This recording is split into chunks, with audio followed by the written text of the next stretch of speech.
the clock is ticking. 9 months have passed since former Finance Minister Ken Ofori-Atta was declared a fugitive of justice, and yet he remains in the United States, defying calls to return and face trial in Ghana. His lawyers are now questioning the special prosecutor's commitment to extraditing him, with the OSP facing criticism for not exploring all legal avenues to bring him to justice. Lawyer for Ken Ofori-Atta, Frank Davis, says his client is medically not fit to return to Ghana and expect the OSP to explore all available legal options at its disposal. Listen to him. I have already said to you, and it's a notorious fact, that Ken Ofori-Atta had health challenges. Currently, he has gone through surgery and he is recuperating, something that is known to each and every other Ghanaian in this republic. It is no news. So Ken Ofori-Atta is well. The OSP went against all legally permissible means to have him interrogated or interviewed, and he was insisting that he wanted an in-person interview with Ken Ofori-Atta and that he will use all the legal force of the state to have him extradited to Ghana. And that is what we have all been waiting for. And so it begs the question, really, if your client is faring better, as you've said, why doesn't he come into the country? You want me to answer this question for you. Why there are no other legally permissible means by which he can be interviewed? Is it only by his coming into the country? And why are you asking not the reverse? Why are you not asking the reverse? The OSP has told all of us that he is going to bring him here. He's actually trying to. He has issued an Interpol red notice. You have asked me a question. Can I answer, please? Please answer. Yeah. If Ken Ofori-Atta by himself is not coming, there's a reason why he is not coming. Because his health is still challenged. But you just told me he's doing better. What? But if somebody is recuperating, it means he can just leave America and come here. If somebody is recuperating from surgery, by your analogy, because he's recuperated, he should just throw himself back into Ghana. I don't think it works that way. In any event, the OSC has told Ghanaians that he is going to use all the force at his command to have Ken Ofori-Atta brought into the country. If Ken Ofori-Atta is not coming, as you are alleged, the OSC should be in a position to bring him. That was Ken Ofori-Atta's lawyer. But in recent times, there's been the issue or debate about which agency has the right to extradite Ken Ofori-Atta to Ghana.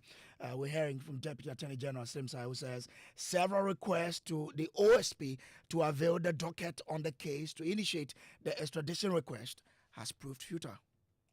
I think the one that is popular is the one that the OSP is conducting, and also that is the one that we are made to believe is in an advanced stage where extradition will be required. And indeed, the OSP has already put the person on Interpol red alert.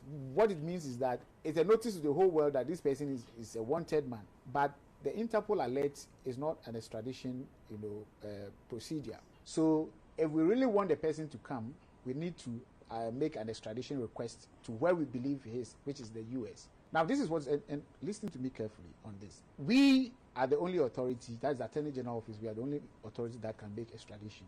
But we need a docket from, an investigative docket from the OSP to be able to make this extradition request. As of today, we still do not have a docket from the OSP. We have made several requests to the OSP, written letters, written demands to the OSP, asking that now that you've announced to the world that you are ready to have this person extradited, and there have been communication to that effect that even we've seen communication to the effect that the docket is ready and it's only the Attorney General that can make the. So we have been asking for the docket for a couple of, I think about 2 months now. We still do not have the dockets from the OSP. And so without the dockets, you cannot go to the American authorities and say, this is the person we want him. No, you need to show, because when they are asking for people to be extradited to the United States, they bring the full dockets of, as if they are going to court. And then we take that docket to court for the court to see whether there's really merit for, bringing the person down. We have to do the same thing. We also have to take a full docket of all the evidence and what we believe the law, and then we take it to the United States authorities, and they will process the extradition and bring it. Our private legal practitioner Martin Pegbu has suggested that the OSP should initiate a trial in absentia against Ken Ofori-Atta if the former finance minister is refusing to return to Ghana. That's how come for me. I said, this is his country. he has some properties here. So let's start. If we start and he doesn't come, then the trial will go on without him. That's how come we say that let's do the processes, take the offer. Have you gone to Ofori-Atta to take a statement in America? And he says no. No, he says you will do it. So let's do it. Then we can start the trial here. Article 19, Clause 3. Let me read it. People have been misleading others. In our constitution, there is no requirement that Ofori-Atta should come to court day one and then travel and not come back before you can continue. No. Article 19, Clause 3 just simply says that if you know there is a criminal case against you, and you don't come, we can go and leave you. That's the trial can go on in your absence. Yeah, Article 19, Clause 3A. Trial of a person charged with a criminal offense shall take place in his presence unless A, he refuses to appear before the court for the trial to be conducted in his presence after he has been duly notified. So the thing is notification. So if you take Ofori-Atta's statements in the U.S., then afterwards, you send him notice through the same channels that we are starting the trial, and he says you will not come, then the judge will go on. So we cannot go into battle with just plan A. Nobody goes to battle like that. That it means you are not even prepared for battle. Ask the military generals. Nobody goes to war with just one plan. A general who goes to war with one plan is not prepared for the war.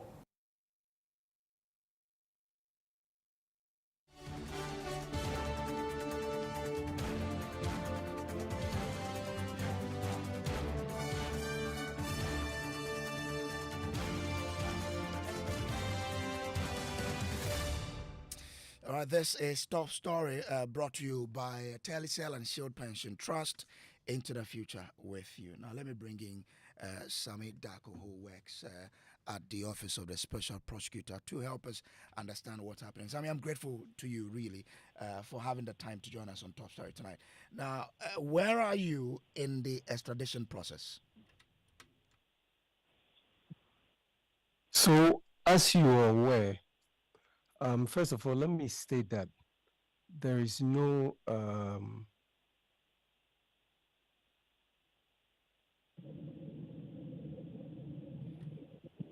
Sami, are you there? The Attorney General's office. Indeed, as Mr. Dako, we lost you a little, so if you can start for me. Indeed, as the Deputy Attorney General said, in Ghana's architecture, the Attorney General is the designated central authority for extradition. Just as Ministry of Foreign Affairs is also designated as a central authority for some of those matters. So the OSP is not a designated central authority, so it must necessarily cooperate with the Attorney General's office. And that is precisely why the OSP had to write to the government, and then the government had to transmit our request that we wanted Mr. Ofori-Atta extradited to the Attorney General. Now, I will give some chronology because of the statement that was made by the Deputy Attorney General to clarify a few things. The OSP is officially releasing a statement, if not for this interview to have been out. So on the 2nd of June, the OSP wrote to the presidency through the chief of staff, because extradition is first of all a political decision. You need to be aware that the country is willing and able to help with the extradition. Then on the 3rd, and I'm doing this because documents, we've seen extradition documents floating all over on social media, and that is in itself is a big problem. I'll come to that. But on the 2nd, we wrote to the government. Then on the chief of staff on the 3rd forwarded our request for extradition to the Attorney General. As I've said, it is going to the Attorney General precisely because the Attorney General's office has been designated as central authority. And then the Attorney General's office wrote to us on the 13th of June. And when they wrote to us, they specifically asked us for our officers who will be going to the United States to do the extradition, plus a docket. whatever you call it. Later, I'll address this issue about docket that has become an issue, but there's no issue about a docket. Then on the 20th, the OSP responded to the Attorney General's letter and provided the names of its officers who will be going to join the AG in the extradition process. And then in respect of the docket, the OSP did indicate that it did a search at the premises of SML. And for those who may not be aware of why the OSP is investigating Ken Ofori-Atta, OSP is investigating him for specific cases, about 5 cases that fall within the limited jurisdiction of the office in terms of corruption and corruption related, which means that any other agency that falls under the Attorney General, be it YOKO, NIB, police, they can also do cases on Kenneth Ofori-Atta. So it's not as if that what the OSP is doing blocks any other agency. The OSP is only doing work that is within its mandate. So then the OSP said that because it did a search at SML, it has uncovered new information through the seizure of servers, documents, and computer and all that needed analysis and decoding. But this does not mean that we are not already provided in other information. And it will be very important for many people to know this extradition request. What is it that the US government will want? There's a list of a bucket list of what they want. And if you go to the Department of Justice, sorry, but I want us to. I mean, you stated the response you sent to the Attorney General on 20th June, but I mean, has there ever been a docket presented to the Attorney General upon which he can initiate the extradition processes? If you don't understand it, you are going to make the same mistake and you're going to ask. And I told you that it's not an issue about dockets, it's an issue about information that Attorney General requires to fill the extradition form. And then I'm expecting media personnel, including yourself, to read a bit about what is required. So are you saying the Deputy Attorney General who gave us this information is also not aware of what you're saying? The thing that is required is an arrest warrant. Has the OSP procured an arrest warrant for Mr. Ofori-Atta? Yes, the OSP has done that. Another thing that is required is Interpol Red Notice. Has the OSP procured the Interpol Red Notice? Yes. The other things that are required is the political character question, which means that Ghana must justify that this is not a political witch hunt. That justification will come obviously from the Attorney General. Then the other things are the offenses that you have charged the person with. And those offenses, when we went for the arrest warrant, there was one there, but we are saying that we are completing cases that we will take to court to prosecute.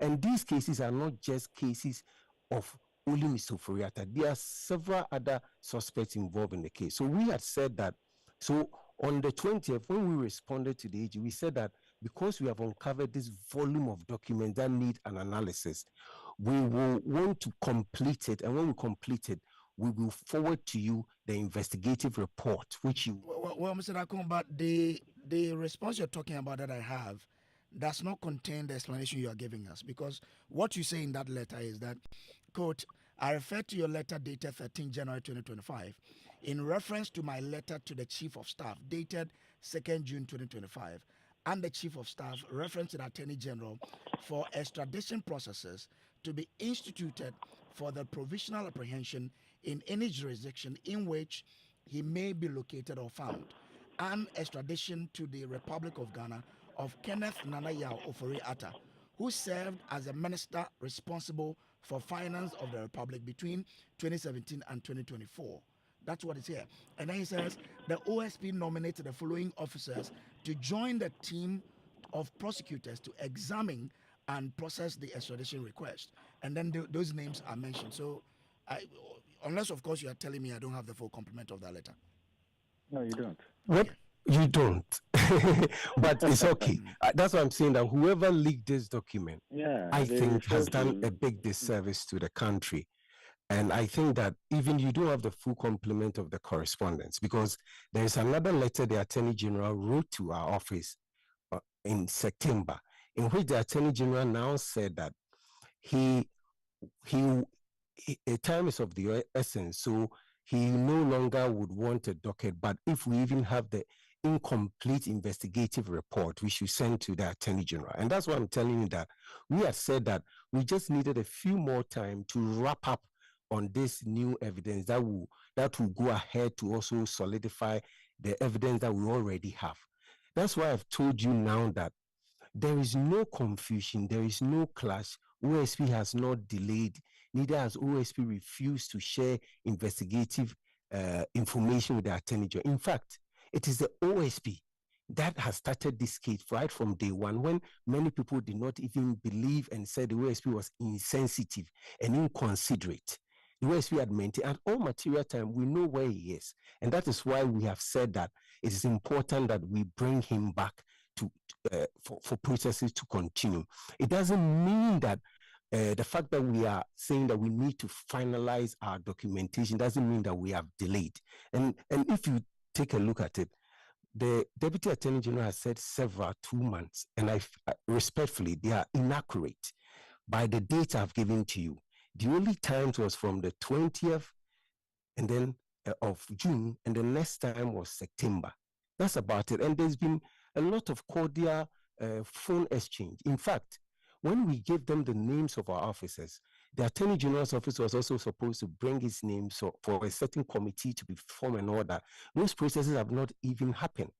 But here is a case where, of course, OSP is not the one that leaked these documents. As I've said, how on earth would we leak a document that could jeopardize the lives of our officers? Okay, so once we are doing public education and you are educating us, we appreciate it. Just clarify this for me and then we can move on. The fact that without the docket, as the Deputy AG said, still the extradition process could have been initiated. It's not an issue about docket. You keep referring to a docket. And I've told you that. Because I just want all of us to be on the same page. All Ghanaians listening now to be on the same page, yeah. Further information being added to what we already have. And that we have said that we are completing it because of the volume of evidence that we have chanced upon it. And so we needed to finish. And that will be done. And so there's no confusion at all. And I do know that the special prosecutor will do this. And with sometime within this week, he is properly going to brief Ghanaians about it, that there is no delay. Let me tell you something. Often people don't know what they've done, right? And you wouldn't know why somebody want to put even an incomplete extradition correspondence. But I get the sense that somebody either wanted to thwart this effort or put the lives of our officers at risk. And the second one is that there's a question that Ghana needs to answer, which is the political character question. Anything you put in a public domain that creates an impression of political interference or tangle and all that plays to the advantage of the person you want to extradite, because these processes will go back to a U.S. court. And so the worry is not so much about whether there's a delay or not. Yes, there is pressure. We all understand Ghanaians are more interested in this matter, but we also understand that there ought to be due process and we have to take our time to cross the dot and I's. That doesn't mean that we don't have anything. We have, but you need to make it better. And so that's all we sought to do. And this week, correspondence would have gone.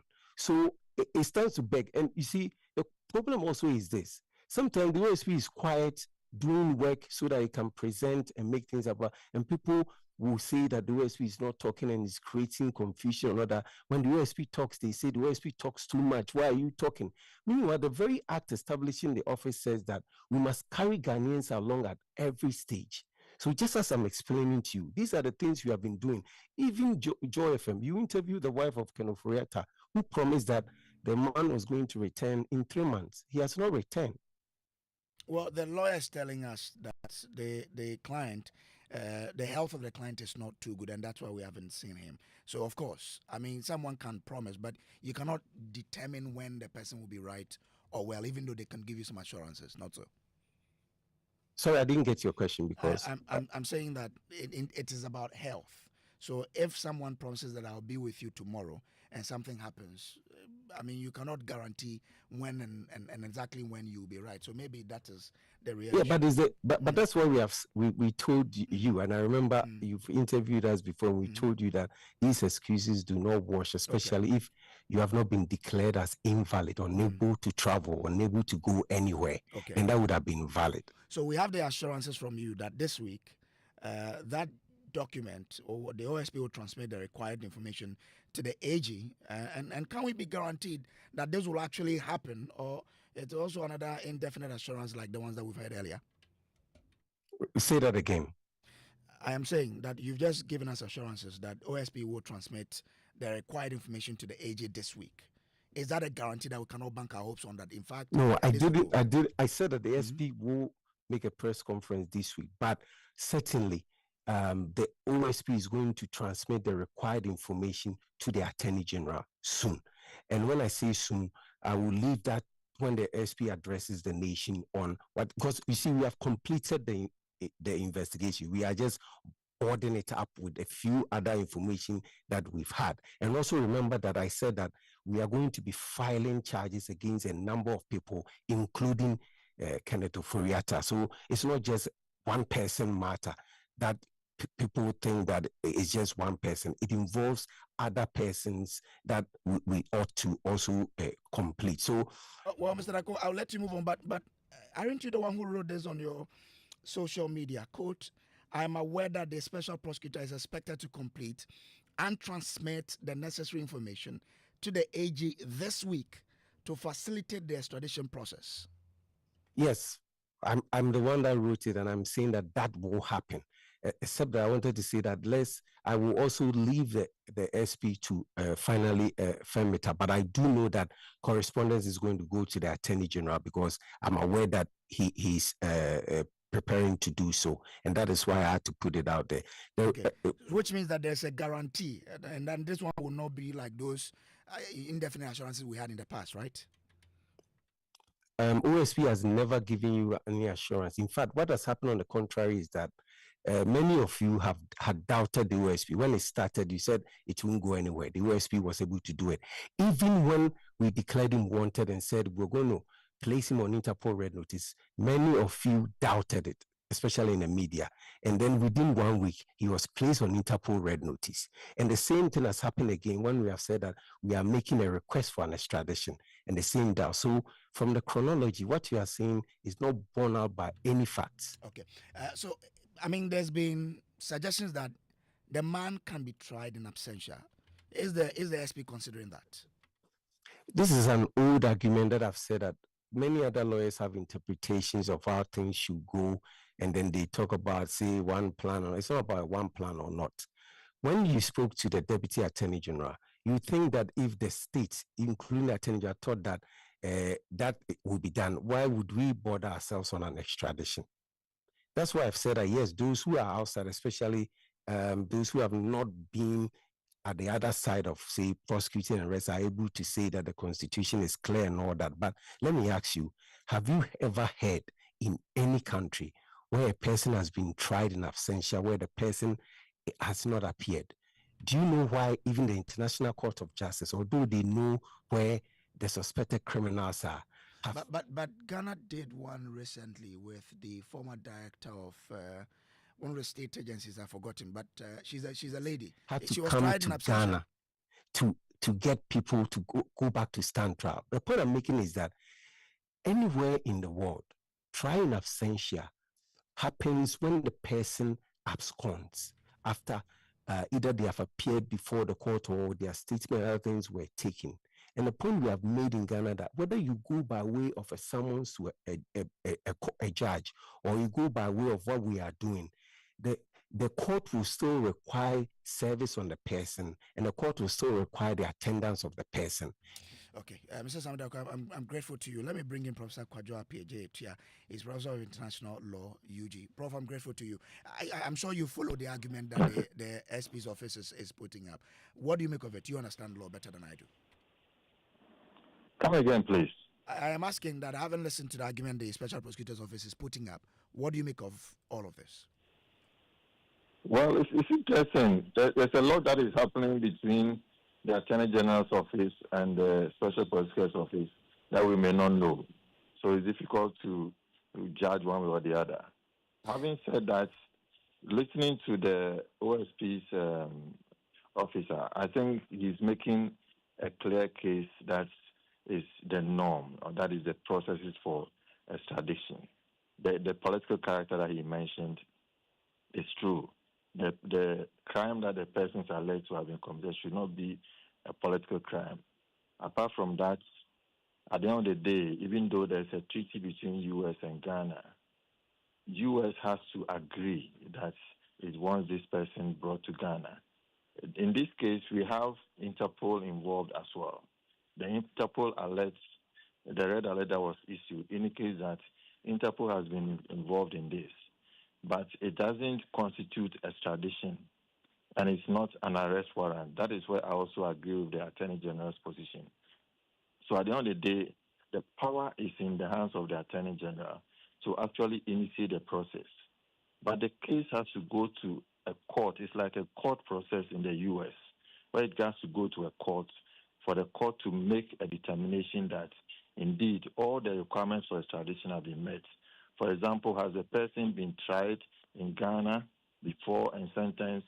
Because the court want to avoid the what we call double jeopardy, where you cannot be tried twice or sentenced twice for the same offense, and other factors. So when the court process in the U.S. has been completed, even that person that you want to extradite can apply for what they call habeas corpus, to appear before the court, for the court to examine if the person indeed has to make a case against the extradition. So all those processes have to be completed. If you don't have a complete docket, you are going to make a fuss of the matter, and the extradition process will fail. So these are why it is important for the OSP to build a complete docket and give to the Attorney General to be able to make a successful extradition application from the U.S. And that's what we are hoping that it will go through, so that when it goes, it will not fail, and the extradition will be confirmed for Mr. Ofori-Atta to be brought to Ghana for trial. So you agree that without the docket the Attorney General is talking about, he still can be extradited with the information they've provided? No, it will not be possible. It's likely to fail. Okay, Prof, because that's the argument of the OSP, that with the information they provided, the extradition can happen even without the docket that the Deputy Attorney General is talking about. I'm not sure it will be successful, because, like I said, it is going to be a court process. Okay. So after the political character issue has been resolved, then Ghana will send it, and then when it goes to the U.S. as well, the political character on the part of the U.S. will also have to be satisfied. Then the court process will also have to be satisfied. Okay. So both the legal and political processes will have to be completed and accepted on the part of both sides before the extradition can take place. All right. I'm grateful to you, Prof. Kojo for helping us out on Top Story. This is how we conclude. You earlier heard Sami Dakon, who is Director of Strategy, Research and Communication Division at the OSP. The Top Story is always brought to you by Telesat Connect Energies and also by Shield Pension Trust. Into the future with you. My name is Samuel Brace. Up next is Newsnight.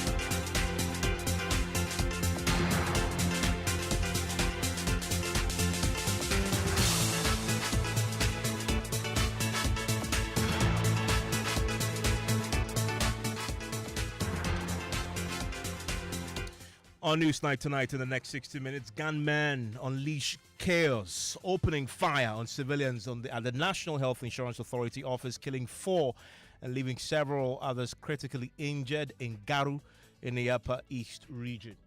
But everybody is afraid here. We just dropped a corpse of one of the deceased persons to a village under Boku. We'll be live to our correspondent on the ground shortly for the latest on this. Also tonight, Ghana's Galamsey induced water crisis spirals out of control as the menace spreads to more regions, contaminating water sources and crippling more treatment plants, with the Ghana Water Company demanding 300 million cedis to avert a complete collapse of the country's water supply system. But when you take Berekesi out, the others within about 300 million can undertake it. We'll hear from the managing director of the Ghana Water Company Limited, who is calling for urgent attention and collaboration to prevent a national disaster. We seek to co-funding from corporate Ghana and development partners to match Ghana Water Limited investment. Also tonight, pressure mounts for expedited overhaul of computerized school placement system as government considers setting up a committee to review the system. So it means that the computerized placement system is not working well for the country, and I'm happy to review it. We should have a comprehensive overhaul the model of school selection. We have the latest, plus the frustration of parents and students stranded in long queues attempting to complete enrollment. So we're expecting that during a short time when we are done, they will attend to us. So they've not attended to you yet? Not yet. Since 5 a.m. and it's almost 5 p.m. now, I still have not been able to fully complete the process. It's so hectic.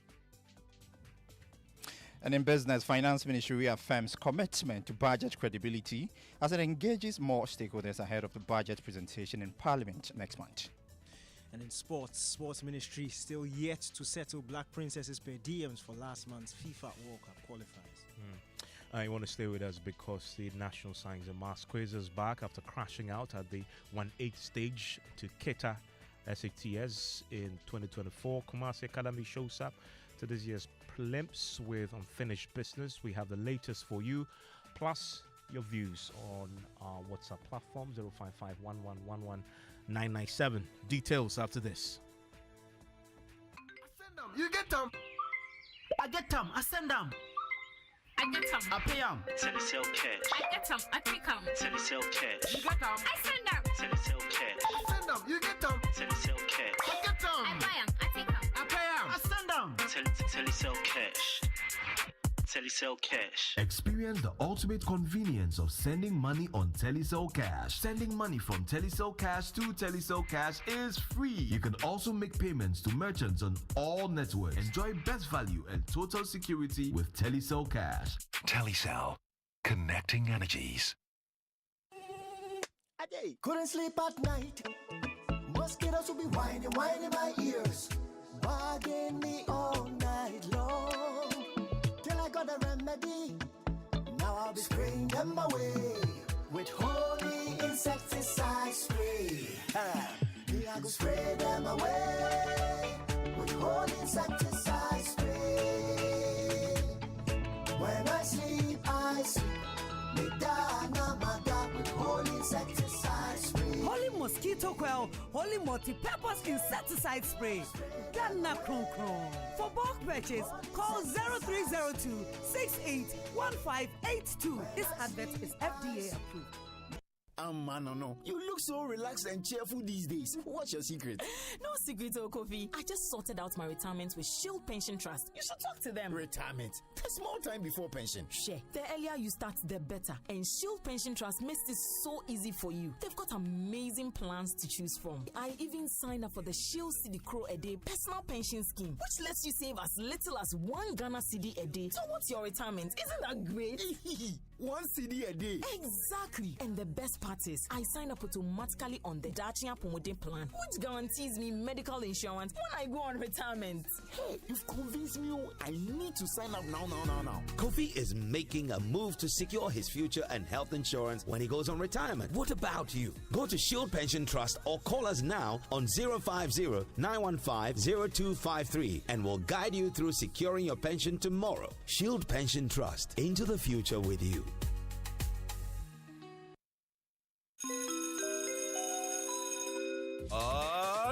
Introducing Ghana's first unlimited photocopier leasing. Yes, from just 983 Ghana cedis, you can lease a multifunctional photocopier and print unlimited. Yes, unlimited and free paper every month. Guess what? That's not all. Toners, repairs, and maintenance all are free. And oh, I'm not kidding at all. And we cover the whole country. Yes, the whole country. What are you waiting for? Just visit us at www.valexlease.com or call 0244 644048. I repeat, or call 0244 644048. Remember, terms and conditions apply. Valex Lease, affordable document management solutions.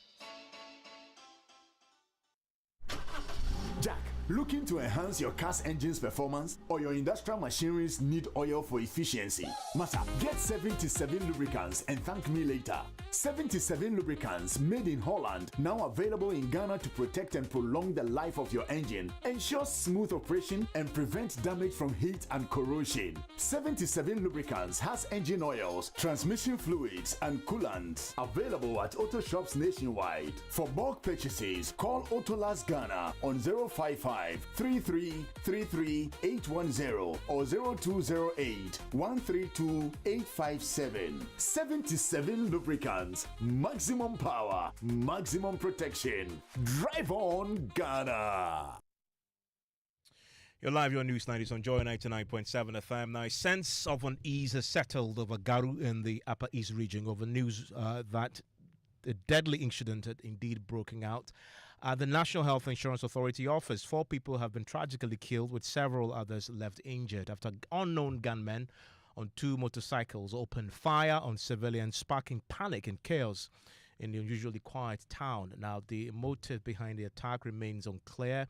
Here's Garu District Chief Executive John Abari confirming the tragic incident on Pulse with Fosina Safo. In fact, we just dropped a corpse of one of the deceased persons to a village under Boku called Manga. So I'm just from there coming back. In fact, we don't have any arrest or anything from the police yet because we are just running here and there trying to organize things. But for now, there is no any arrest that has been made yet. Do we know the number of individuals who are dead so far? My colleague tells me the number may have increased. Is that the situation on the ground? Yeah, the number that have been confirmed from the hospital as death are 4 currently.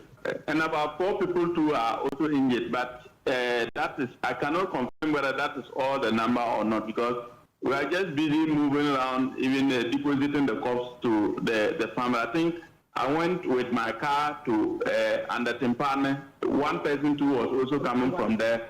That person is working in the health insurance office in Garu. So together, myself and the police, we send the corpse there. And then we also send the corpse to Boku, who was a head teacher in one of the primary schools in Garu. So far, the 4 individuals that are dead, based on what you're telling us, have you released their bodies to their family members? Yes. All 4 of them? Yeah, there are 4 of them. After they were sent to the Presby Hospital in Garu here, and they were confirmed dead. And how is the situation on the grounds, knowing fully well that these individuals are still on the run, no arrest has been made so far? How are you handling the situation on the ground as the district chief executive? The situation on the ground is actually confused. Everybody is confused. We don't know where the assailants are coming from. And actually, as they are not even being arrested, everybody is scared. But I can see that there's calm. I can see people around, moving around, but in fact, everybody is afraid here. I want to bring in my regional correspondent, Abisori. He's been following this closely for us. Also joining me, Bartholomew Asori, who is the assembly member of Garu. That's a particular area where this incident happened today. Albert, thank you for connecting with us on this. We know that at least 4 people were in critical condition. Do we have any further information about their condition tonight? Yes, Evan. So the injured people are still treated. This afternoon, we picked up reports from some of the residents that one more person may have died from among the injured.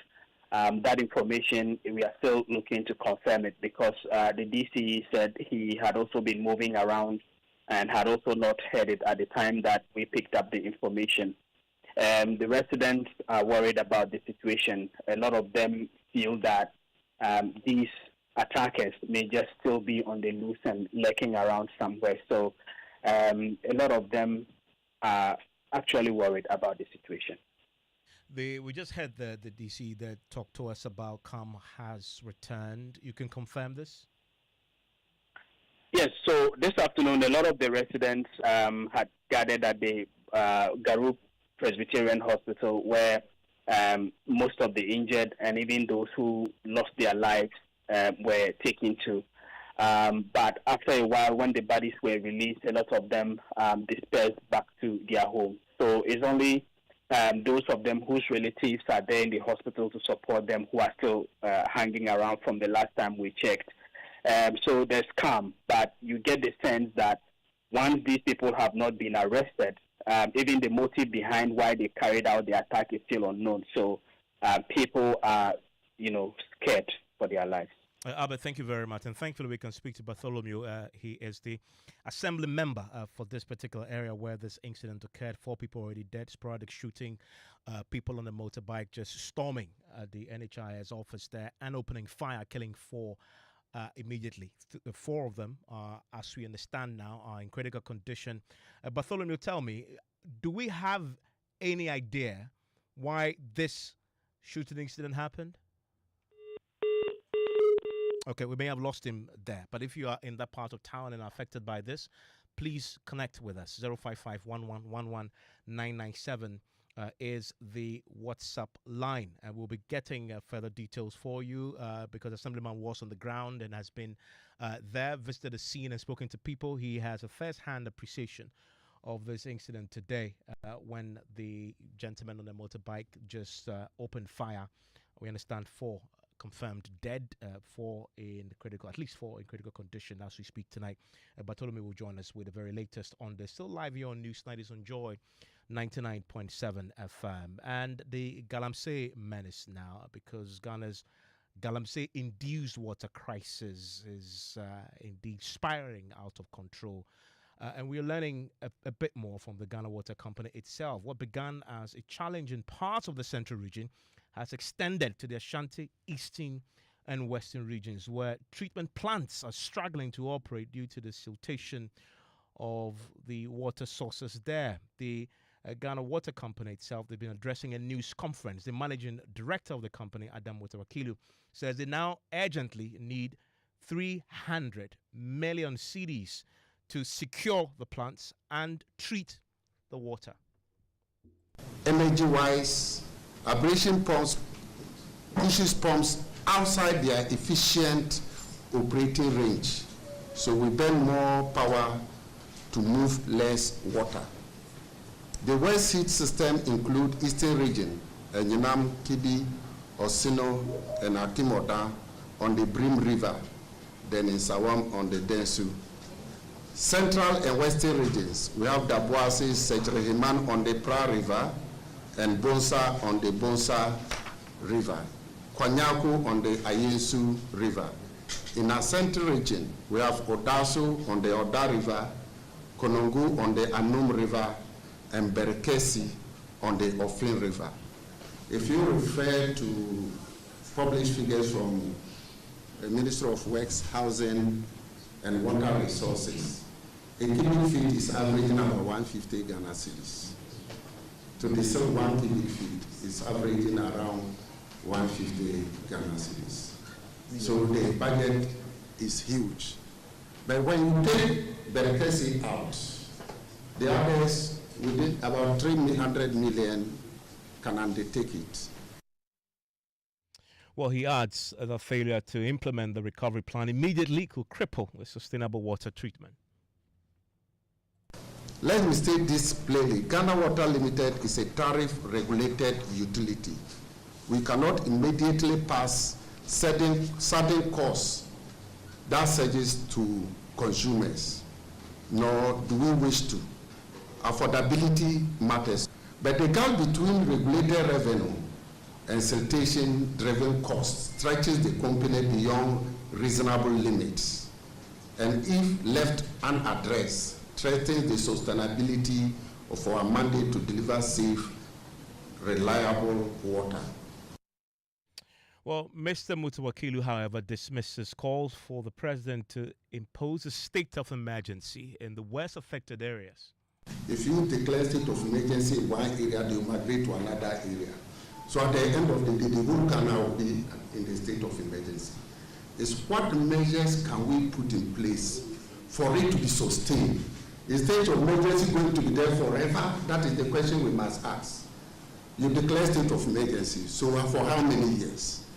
When the people continue, the day you lift the state of emergency, when they go back, we can't have state of emergency forever. So there must be pragmatic measures, as the President Mama had put it, to make sure that we put in measures to sustain it, and that will be sustained forever.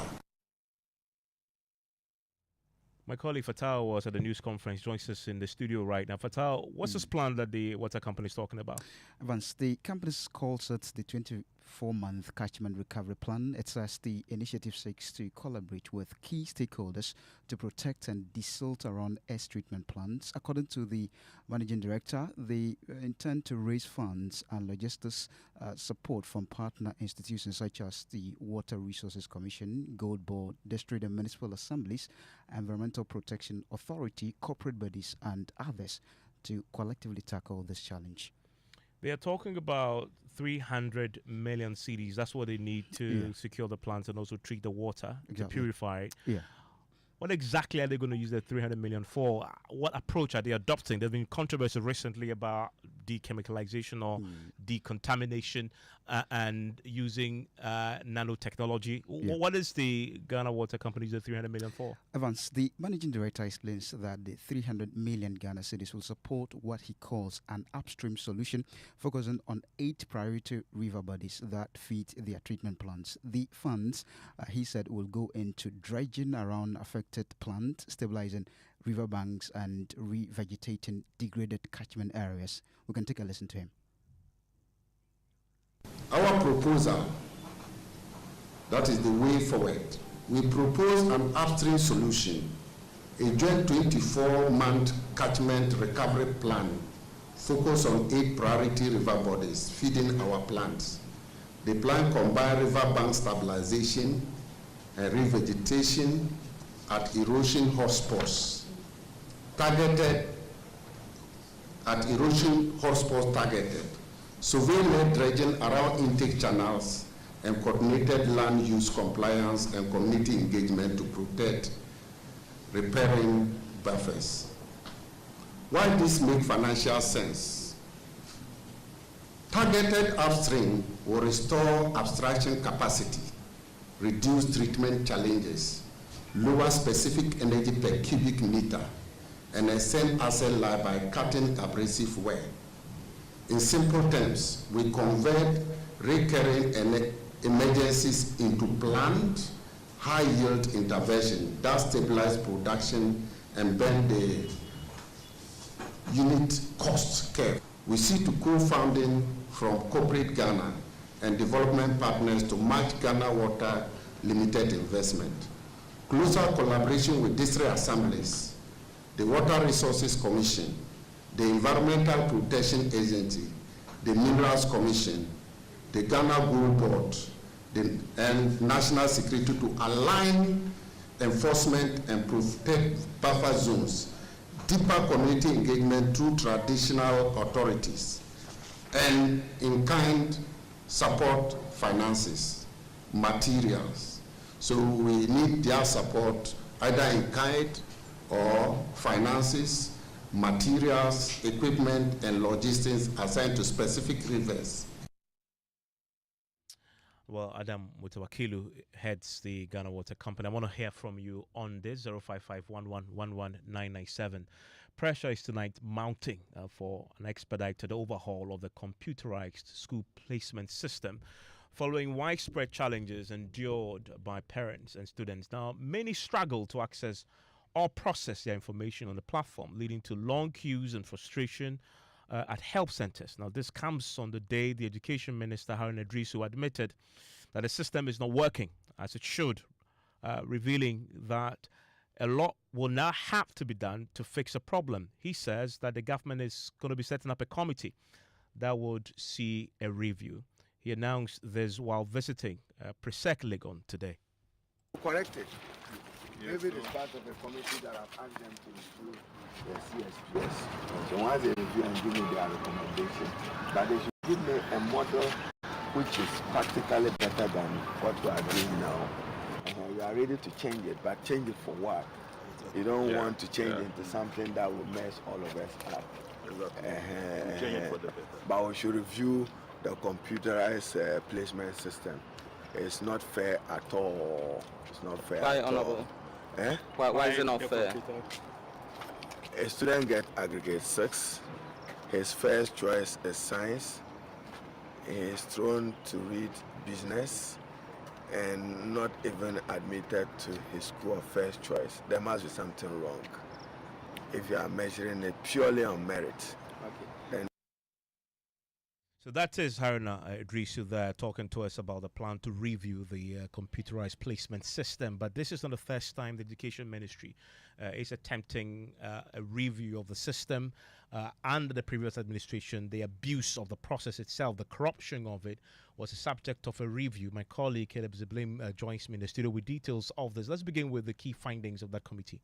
Yes, Evan. So like you said, in 2021, because of some allegations of bribery and then the system not placing students where they deserve to be, the Education Ministry set up a 6-member committee and they investigated for 10 weeks. So a 6-member committee had 10 weeks of investigations. And then when they came out with their findings, they said, and I quote, "There has not been any system audits of the software deployed to determine whether there are weaknesses in the system and controls that needed to be put in place to curtail the risk identified." Also, they say the annual placement is shrouded in secrecy and not transparent. So these are the words of the committee from 2021. And that is really at the heart of the frustration of parents. It's so not transparent. You cannot determine how exactly your child is being placed. And as the minister just touched on, you have made a selection. You're hoping that that indeed will reflect, and it's not reflected. Your course is not even given to you. And so that affects your child's own ambitions. If indeed the child has settled to do a particular course but was given something completely different. What recommendations did they put forward? Because they definitely told us something as to what the ministry should do. So the 6-member committee in 2021 had 6 recommendations to the government, 6 main ones. So the first one is the government or the Education Ministry should implement or introduce an independent monitor to report directly to the minister. So while the system is live, someone who doesn't work with the placement team should monitor it directly and report it directly to the minister. Then they say they should audit the system before archiving the data. Now the committee found that right after the placement was done, the system deleted itself. So they didn't have any backup of the data to come back and verify who made changes when and where. Also, they said they should ensure strict transparency. So because the login codes, it's not everyone who has the login codes. Only a few people have the login codes. But the committee found that some people gave their login codes to different people, and different people could enter the system and change some placements. So according to the committee, there should be strict transparency to know who is entering the system and when. And also, the committee said the ministry should educate parents and students on placement criteria, because sometimes most of the issues come up from misunderstandings between parents and the officials at GES. And finally, if there's any bribery case, that should be followed up with the police. So very extensive, comprehensive recommendations there to deal with the lack of transparency, but also the corruption of the system. There, we need to establish whether or not the current administration, under the leadership of Haruna Idrisu, whether they are aware of the recommendations and whether or not they will simply implement that and maybe complement with additional investigations and recommendations. Thank you very much, Caleb. And I want to take you to some schools across the country, because in schools across the country today, parents and their wards are stuck in long queues waiting for hours to complete enrollment. This was a scene at Prosecutor.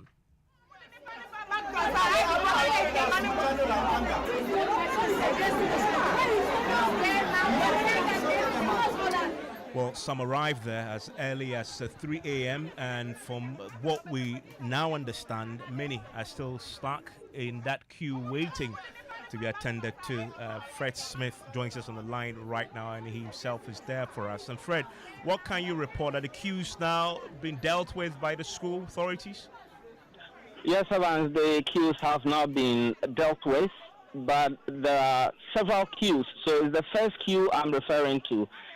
After going through the biodata capture, you now have to go and submit items that were requested by the school in the prospectus. That's a queue. Then another queue follows. You'd have to go to be assigned to a house. That's another long queue you have to go through. And once you navigate all of these, you now have to go and register in the house that you've been assigned. So that's a long one. I was here at 5 a.m. As I speak to Evans, my boy is now entering his assigned house. Do we understand what really causes the delays? Because from the videos I've seen, they had police officers there. It got chaotic at some point. What was the problem? Were people crossing the queue? Yes, there are lots of people coming in through protocol, and even though chits had been given, so they bypassed that queue which had been formed, and these are the ones that's causing that. But Evans, parents were told to do the enrollment online, so when they come to the school, it's just going to be a matter of formality. But that's not the case. You'd have to go through the process all over again. And so the major one would be those coming through protocol. And you filled out yours online? Yes, I did mine online weeks ago, and we came in. It took us, we finished around 3 p.m., and then moved to the next stage of the enrollment. That took us about 2 hours, and then we moved to another 1 hour, and we're now registering. So as I speak to you, I'm still at Presec trying to get my boy a place to sleep. I see. So it's taking you more than 12 hours to get it sorted today. Fred, thank you very much. On the ground there's for us at the Presec Legon. I want to take you to the Volta region where my colleague Ivy Setoji has been monitoring what has been happening there. Ivy, is it as chaotic as we've just heard Fred articulate? Not as before. It's not chaotic. The process is now going smoothly, even though there are still queues. During the day, there were queues actually, but it's not chaotic. Actually, some parents were able to pull through. Some were able to register before bringing their words to their various respective schools. So those parents who were able to do that, it was much more easier for them than you coming straight to the school to start the process all over again. And so I said that there are school authorities in the region are appealing to parents to exercise patience, because the process will go through, and every child will be admitted to their various schools. At Mauli School, for example, the process is very smooth. They have anniversary this Saturday, so parents are going to go through the normal process, but officially students will go to school officially on Monday. Ivy, thank you very much. Peter Ante-Partey is Executive Director of the Institute for Education Studies and joins us on the line right now. There are two separate issues here. The Education Ministry's willingness to review the computerized school placement and selection system, and then we're now having challenges now that you cross that hurdle. Getting your child enrolled is also pretty chaotic. Something needs to happen, Peter. Let's start with the ministry's willingness to review the computerized school placement system. From where you sit, what is fundamentally wrong with that system? Evans, thank you very much, and good evening to your listeners. What I can say is that what is fundamentally wrong with the system are the same reasons why we introduced the computer placement in 2005. And that is what surprises me, because actually, when you use technology, you are supposed to be able to expedite certain things and then solve problems in that manner. But in 2025, the challenges of the school placement system still boils down to transparency, still boils down to corruption, still boils down to inequities and all those things that we mentioned, or that were the reasons why in 2005 we decided to introduce the computer placement system. And that is why I think that it is very good that the minister is hinting on a possible review. Kofi Asare also joins me, Executive Director of Africa Education Watch. Kofi, must we overhaul the computerized placement system? I think that the CSSPS have gone through some formative review in the past year. To be honest with you, I particularly didn't see any clear challenge that warranted a review until we discovered that this year we saw students being posted to schools that they did not select. We saw students being made day when they opted to be boarders, and we saw students being made to take programs they did not select. And the minister confirmed this at the SEC today. It means that something strange has happened. In the past, it wasn't so. In the past, at least in the past 4 years, the computer never placed anyone to a school they never chose. The computer never assigned a day or boarding status to one when that person did not choose same. And the computer also never would give you a program you did not choose. And so I think that it is more about sticking to what originally was there and working since 2000. Since 2020. I admit that there were some challenges with the computerized placement 2018, 2019, but this was solved. And that is where the resolution was made that the computer will never allow you to even select a school far from your junior high school, so that you can't select a school outside your district as day. We are having people selecting schools or people being placed in schools outside their district and regions as day. All this have been resolved post-2020. And I think that if we stick to what was there already, we shouldn't be having too many problems to deal with. And Peter, you believe there's a lot wrong with the system as we have it now. What must change? What should this committee the minister has talked about, what should it focus on? Hello, Peter? Okay, I may have lost him there. Kofi, take that for me. If there's anything that must change, what must change? Touched on Citing. We've had a situation whereby we have looked at the software system itself, as Kofi is alluding to. But I think that we need a complete auditing of the system, not only the software, but also the model of school selection that we have adopted as a country. I think I've made this point several times on other platforms that, for me, one of the biggest challenges of our system that we are implementing is using the anticipated model of selection, where students anticipate a certain performance, and based on that, they are made to select schools. And then when the results come and there is a discrepancy between anticipated performance and their real performance, they are found wanting. So I want to see a comprehensive review which would target the model of school selection itself, which would target the system, the software that has been used, and also look at other peripheral issues like sensitization, continuous education, and other things. It should be a comprehensive review. And I hope that that review will lead to a situation whereby in 2026, we will not have people massing up at various resolution centers and having various problems after the placements have been released. Okay, and Kofi, what would you say must change once this committee gets to work? Peter, that we need to do some reforms, but not directly on the CSSPS. I believe that the reforms should center on allowing students to have access to their results before selecting their schools. You see, that the act of selecting one school is an important decision. One requires adequate information to undertake, and undertake well.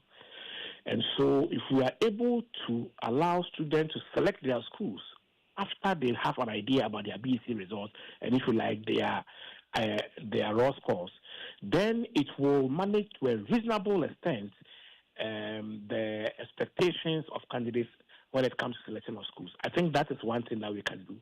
But in terms of the CSSPS proper, I think that it's been going through various formative reviews, and so it may not be too urgent to have a comprehensive review if we revert to what was working as of 2024. Kofi, thank you very much. Also, you had Peter Anti Pate, Executive Director of the Institute of Education Studies, and Kofi Asa, Executive Director of the Africa Education Watch. Still live your news studies on Joy 99.7 FM. And we can do some business now. And my colleagues joining me with the very latest. What you have in the headlines? Hi, Evans. Coming up in business this evening, Finance Ministry reaffirms commitment to budget credibility as it engages more stakeholders ahead of the budget presentation in Parliament next month. And more oil marketing companies reduce fuel prices at the pumps, with petrol selling at 12 cedis 77 pesos and diesel going for 12 cedis 97 pesos. Business News on Newsnight is brought to you by MTN Business. Welcome to the new world of business. Kingdom Books and Stationery, your number one stop shop for all office essentials, Syntex tanks and Pepsodent Herbal and Charcoal. Ah, Ma, have you received the delivery? Sis, yeah, the rider's bay. Send in the momo. Okay, *176. Ah, Paco, don't you use a smartphone? Use the momo app, ne? Huh? Abba app. Hey, I want to say a millennium, say millennial. Inim. Oh, millennium for ya nyaze. Switch to the app. Oh, you're smart. And oh, you're secure. Enter a world of possibilities with the Momo app. Pay your favorite merchant, pay utility bills, and borrow from our wide range of lending services. Move to the app side today. MTN.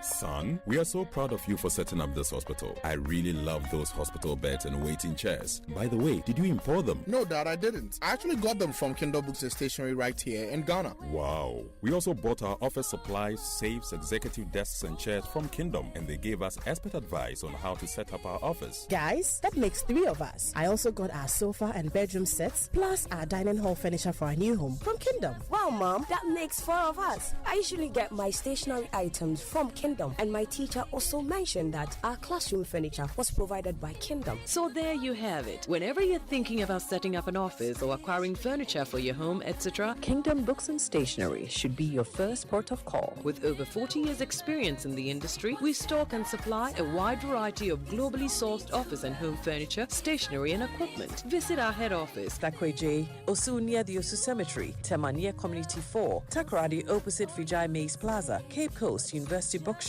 Spintex Road near Absa Bank, Atomic Center Point Mall, Winneba University Campus, KNUST, the University Bookshop, and Santasi in Kumasi. You can also visit our shop online, www.kingdomstoreonline.com. Hurry while stock lasts. For further inquiries, contact us on 050-162-0810 or 0302-764-101. Email info@kingdomgh.com. Kingdom Books and Stationery Limited, where quality and affordability is assured. Terms and conditions apply.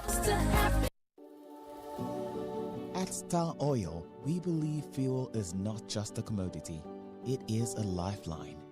Every cedi saved at the pump is a cedi that helps a mother send her child to school, a farmer transports food to the market, or a young entrepreneur deliver their first order. Our mission is to make fuel more accessible by offering consistently competitive prices, helping ease the financial burden on Ghanaian households. In a country where transportation costs can consume nearly a third of household income, this is not just business. It's a social responsibility. Star Oil, still quality and affordable fuels for all.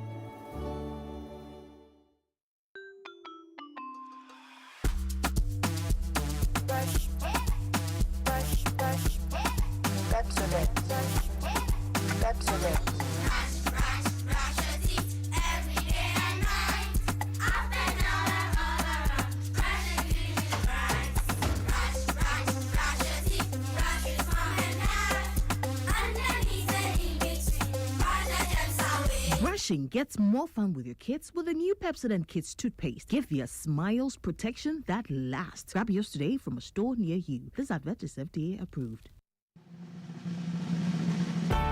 For many years, we've been solving Ghana's water storage problems with quality tanks. Syntex tank. You know, it is strong, It's tough and reliable. And now we're in to solve the #1 problem when it comes to water carriage: our pipes. With the state-of-the-art machinery, Syntex is providing very strong, tough, reliable, high quality and durable pipes at a reasonable price. This is Syntex Pipes. With Syntex Pipes, water flows wow.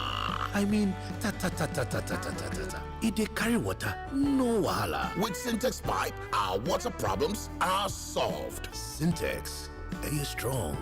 Are you tough?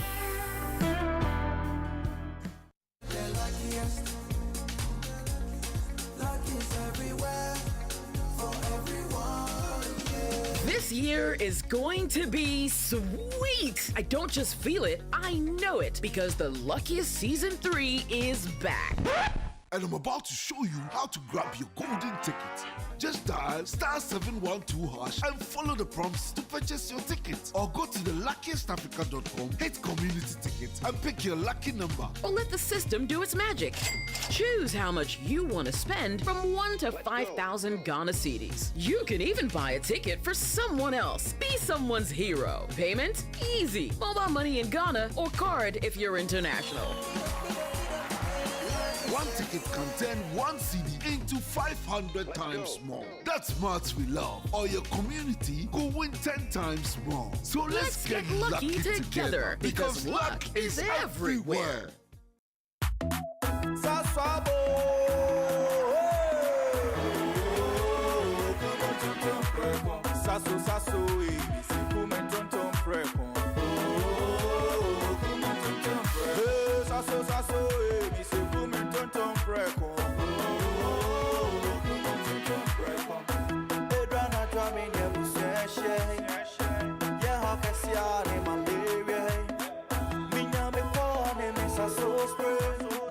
Every mosquito stand run away. Oh, come on, tonton preko. Sasso, mi se come tonton preko.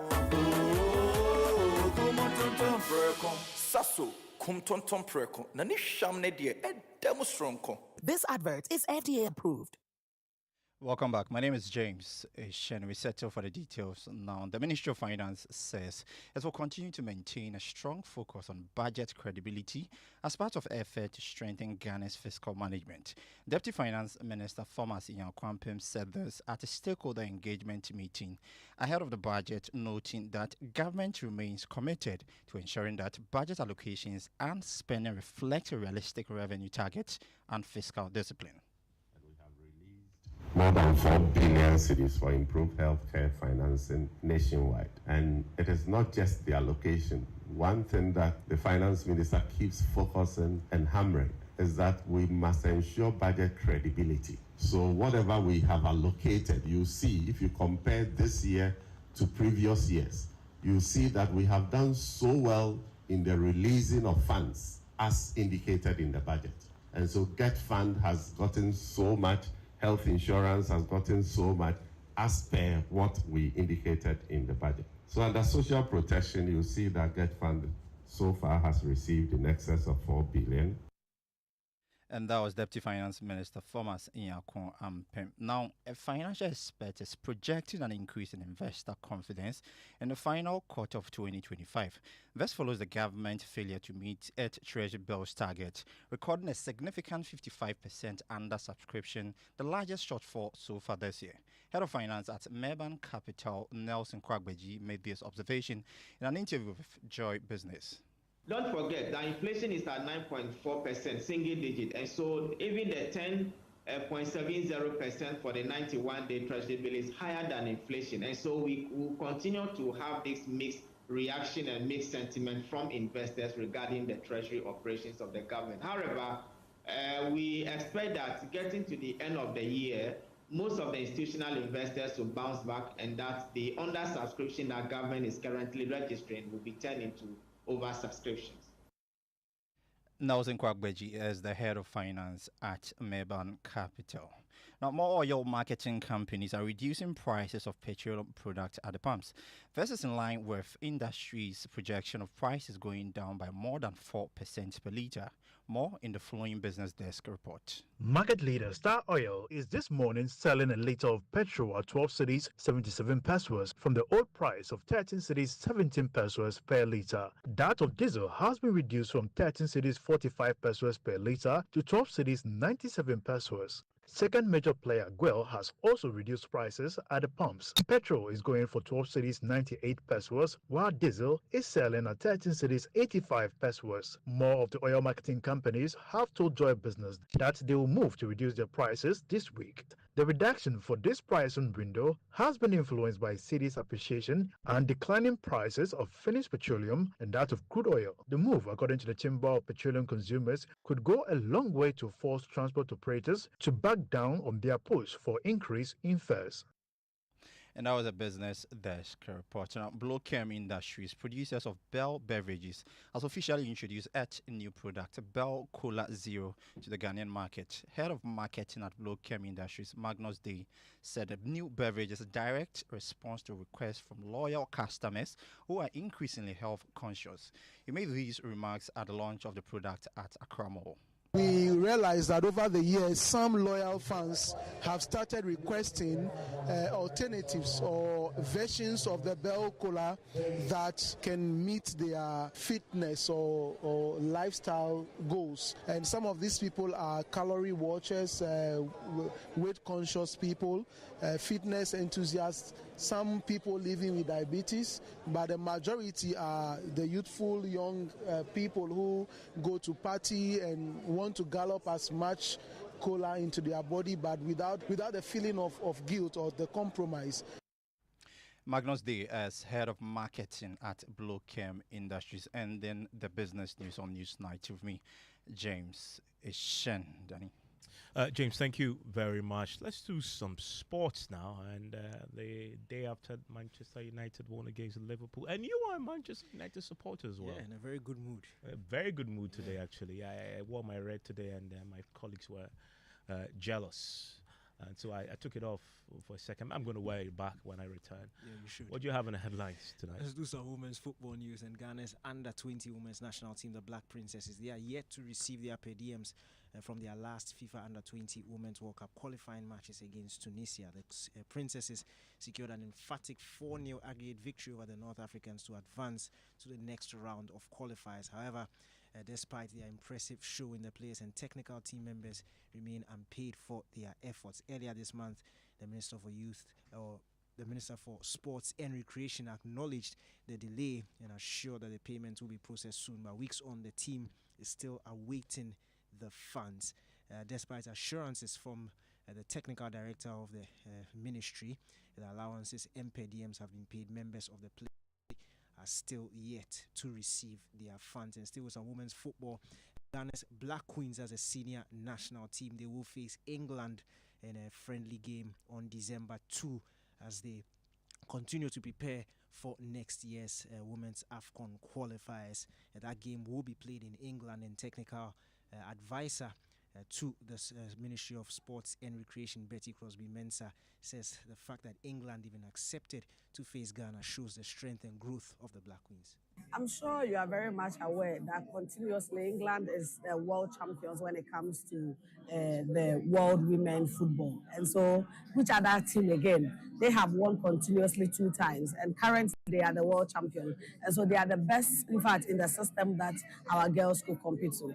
For England to even accept to have this friendly, it shows the confidence and the skills they think the Ghanaian team or the Ghanaian women national team have. And so they welcomed us to have that friendly with them. And I believe that we are going to excel. We are not just going there to, play, but we're going to perform to prove to the whole world that if we can fight and play against England, then every other team, every other nationality is below our limits.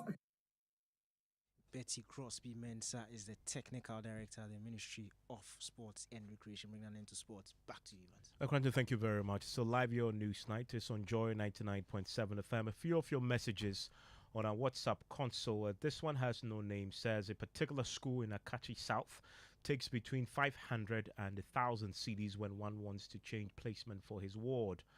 He says he's a concerned citizen. Francis in Accra says, so let us ask ourselves as Ghanaians with the issues we are hearing about with our water treatment plants across the country. The 8 years the MPP was in power, what did they do before we all now asking and asking for more, he says. Musa says it's fair to raise concerns about the fight against Galamsey, but we must also acknowledge the unprecedented approach that this government has adopted. Baba chairman says the two paper tigers, AG and OSP, are clashing over the issue of the former finance minister. If the OSP is engaged in immediate trial of former government appointees just to court public sympathy, failure would certainly be the end product. Those are a few of your views on our WhatsApp console. Now, government says special courts will be designated to handle cases arising from audit infractions captured in the Auditor General's report. Now, these will include the enforcement of surcharges and disallowances, as well as the prosecution of related criminal offences. This follows a meeting between the President, the Chief Justice, the Attorney General, and the Auditor General to discuss ways of strengthening the enforcement of findings contained in the Auditor General reports. And as you may recall, the President very recently had asked for this particular meeting. When you leave office, you must be able to hold your head high. Wake up in the morning and not fear that anybody will call you to come and account for anything, because you did things the way you should have done them. Recently, I've been watching the Public Accounts Committee, and it's so pathetic. You know, why must we every year congregate at the Public Accounts Committee, and then you hear all kinds of atrocious, things. I mean, recklessness with public funds and resources. And so I have a meeting on Thursday with the Chief Justice, the Attorney General, and others to find a final solution to this Auditor General's report, that persons who are found guilty of infractions or do not follow due procedure or lead to loss of public resources, we must have a fast-track process to Nsawam,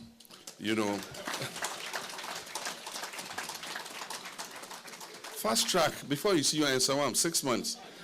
Until we do that, until there's a deterrent, we're going to come every year and they say total misappropriation and infractions of found out by the Auditor General is about 15 billion cedis. I mean, if we save 15 billion cedis, can you imagine what it could do? And so we're going to have a meeting, we're going to brainstorm. We've not fully implemented the constitutional provision.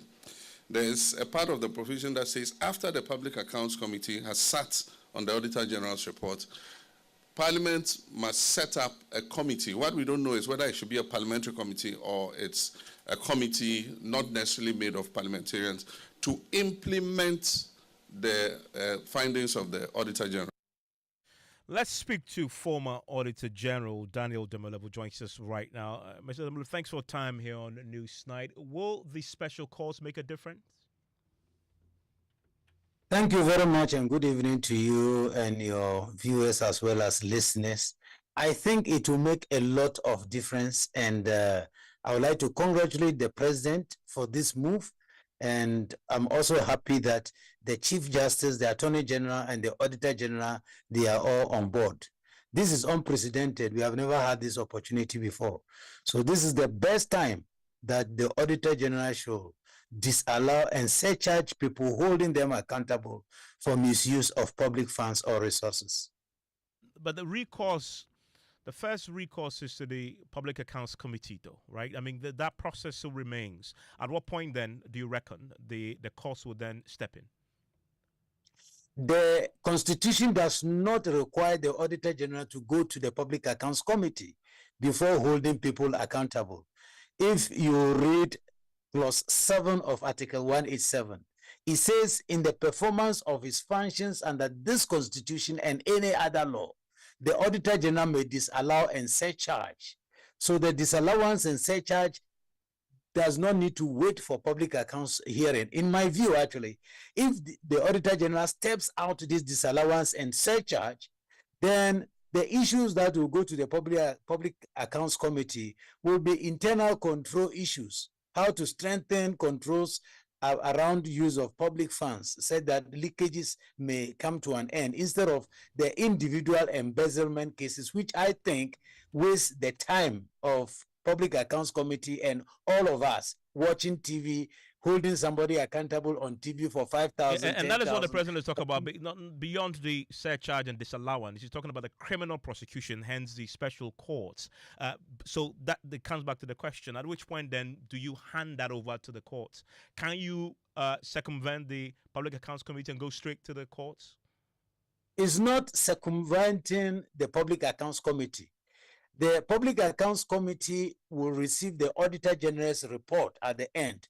But the Constitution allows the Auditor General in the course of the audit to disallow and surcharge. And in case the Auditor General finds any criminal offense, he passes that on to the Attorney General for prosecution. So what goes to the public accounts basically are internal control violations, not individual abuses. And that's a very important clarification. What you're saying is, in the course of investigations, if the Auditor General finds something that borders on embezzlement, for example, waste of public resources, that Auditor General can then refer that to the Attorney General for further investigations and possible prosecution, even before he completes his work and hands it to the Public Accounts Committee. Yes, that's what I'm saying, because if you read Article 1877, it says in the performance of his functions, he may hold people accountable by disallowing and surcharge. And I'm saying that if in the course of surcharging or disallowing any expenditure, it is also bordering on criminality, then nothing stops the Auditor General from forwarding that to the Attorney General.